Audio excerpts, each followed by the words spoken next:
Hi, I'm Elaine Feeney, and I'm going to read an extract from my new novel, Let Me Go Mad in My Own Way.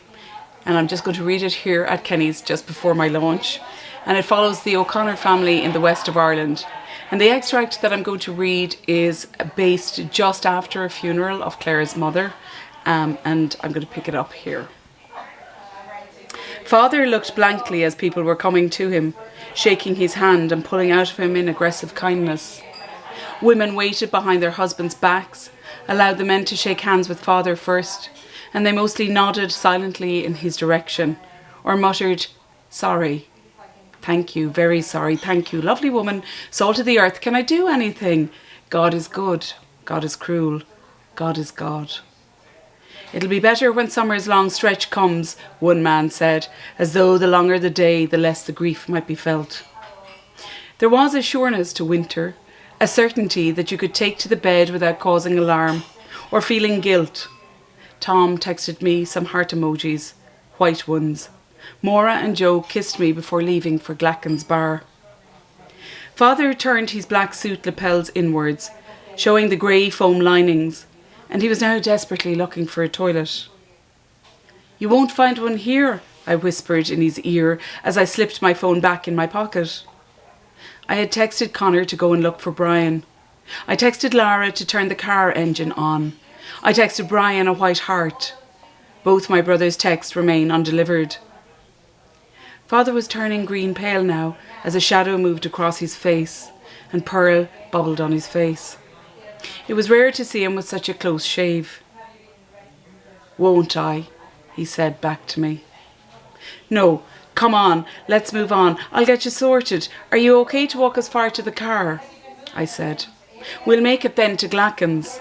"Aye," he said, turning in the direction of the road by the grey and stone wall of the cemetery. A red fox waited on a grave in the distance and looked down on us.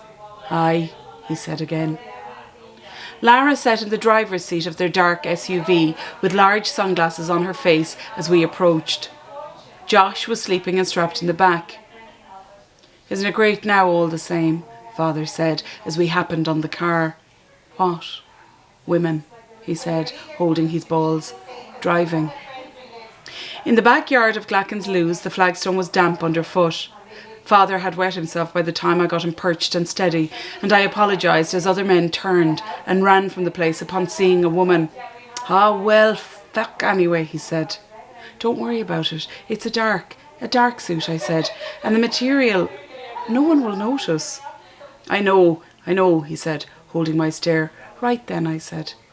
"No one will take any notice." "I'll notice," he said. "'Tis me who's damp. I'll know, won't I?" I nodded. "It's a rental," he said. "What? How do you not own a black suit?" I said, saddened. "What cause would I have for a black suit, Claire? Tell me," he said, and he spat into the gully. "No matter. They'll dry clean them for you," I said. "Are you okay? Have you pain?" "No," he said, more gently now. And he turned and looked at me, like he didn't know who I was for a moment. And he seemed to smile, and then his face changed.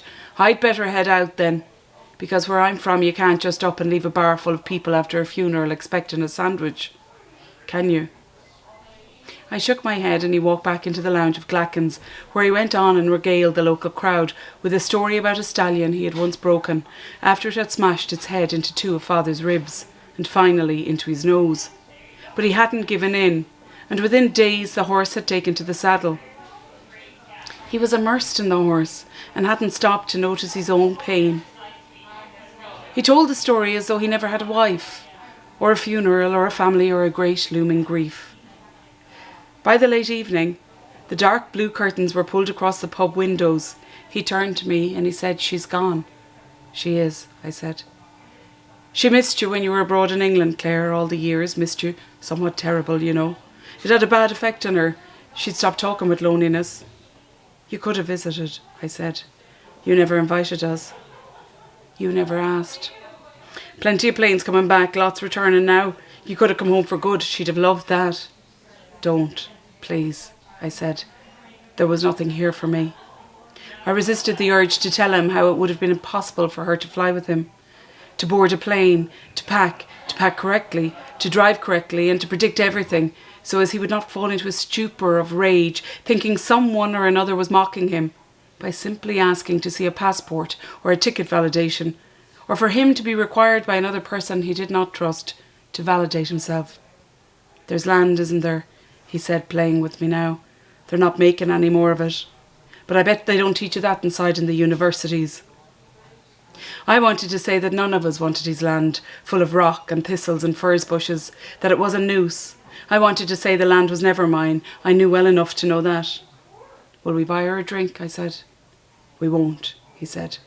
"We won't waste money like they might do abroad in England."